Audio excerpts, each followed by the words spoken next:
G'day everyone, I'm Brett Hooker and my channel is I Love Dirt. I've just been out to check out the Dig Tree. It's near Innaminka, it's right on the border of Queensland and South Australia, right down in the far southwest of Queensland. There's a big story behind Bourke and Wills and the Dig Tree, but the purpose of my visit down there today was just to check out Cooper Creek and see what the flood level is. It's been really flowing. We've had a late wet season this year, so there's a lot of water coming down through the Channel country, and we heard the river was really high by the Dig Tree. So I just went for a bit of a drive there to check it out and just get a sense of how much water's in it.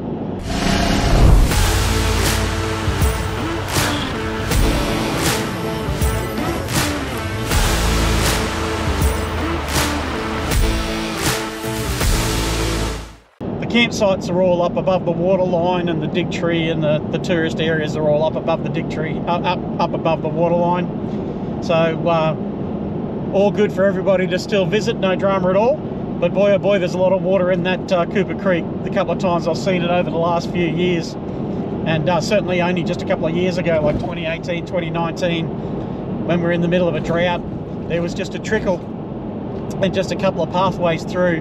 Now it's a full-blown wall-to-wall river. I popped the drone up, so I'll have a bit of footage there of that, but really flowing. It's absolutely fantastic to see. And here's what it looked like back in 2018. I was actually in there with a couple of my kids in 2018, and we were still in full-blown drought in outback Queensland at that time. And you can see the Dig Tree right here in the photo, but if you look through the branches, you can see behind there, it's just absolutely just dirt. You can't see any water. And this is another photo from the same time, and you see Cooper Creek's just little billabongs. It's not even flowing at this point. So really dry. That was 2018. So super dry.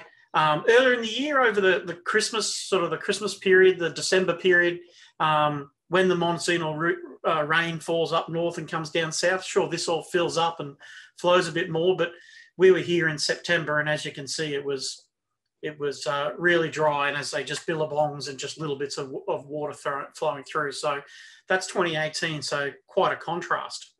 So I'm going to cut over to a video here where I'm talking a little bit about the history of the Dig Tree and Bourke and Wills, but I want you to also have a look in the background and just see how dry the creek bed was back in 2018, and that'll set up for the future part of this video where I show you just how much water's in the creek in 2022.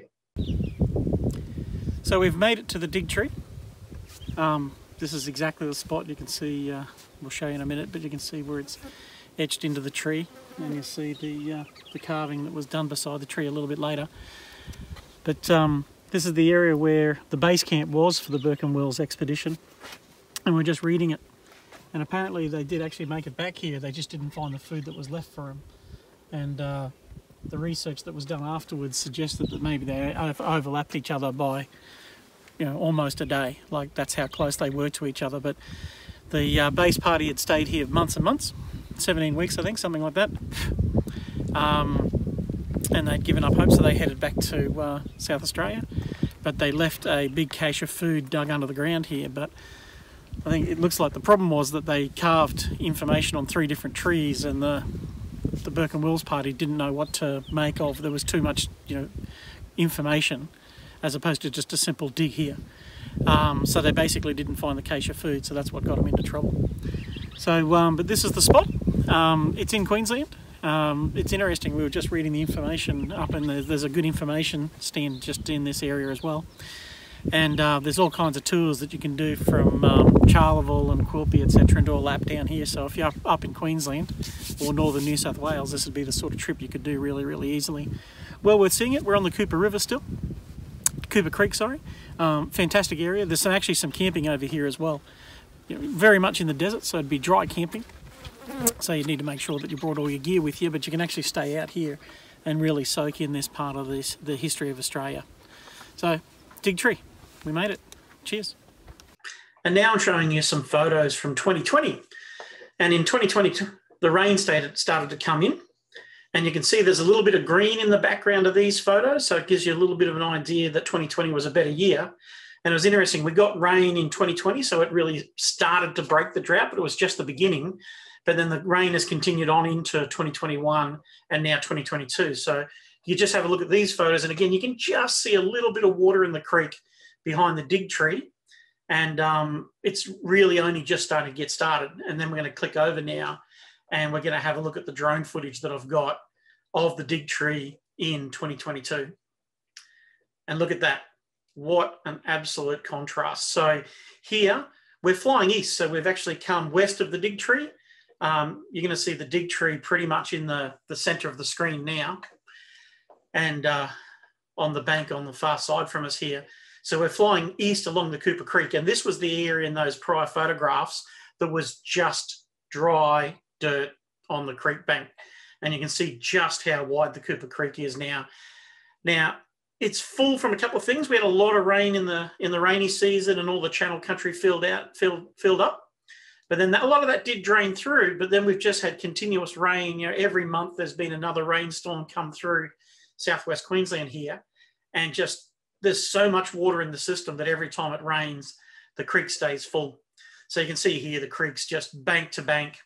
And as we get down to the end here, we'll do a little turnaround. So again, we're still traveling east. And on the left-hand side of the video here is actually the campsite. So you can camp at the dig tree. So all the campsites are along here, and most of them above the waterline. But I'll flip the drone around here now, and I'm heading west again. And if you just have a look down there now on the right-hand side of the video, you can see folks are camped along there. And there was just one spot there where there was just a little bit of water in the campsites, but the rest of the campsites here were still above the waterline, which is part of the reason why I drove out here, was just doing a bit of a recce for one of my mates, just to give him feedback on whether this water had actually gone high enough to actually flood out the campsites. But it was just low enough there. If you just have a look along the banks there, you can see it just didn't quite make it over the banks. But this is the Cooper Creek in flood. It is absolutely full of water.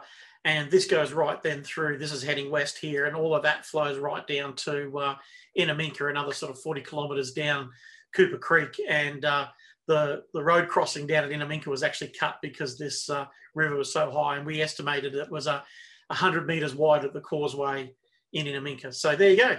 A lot of water in Cooper Creek this year. Cheers, everyone. Catch you later.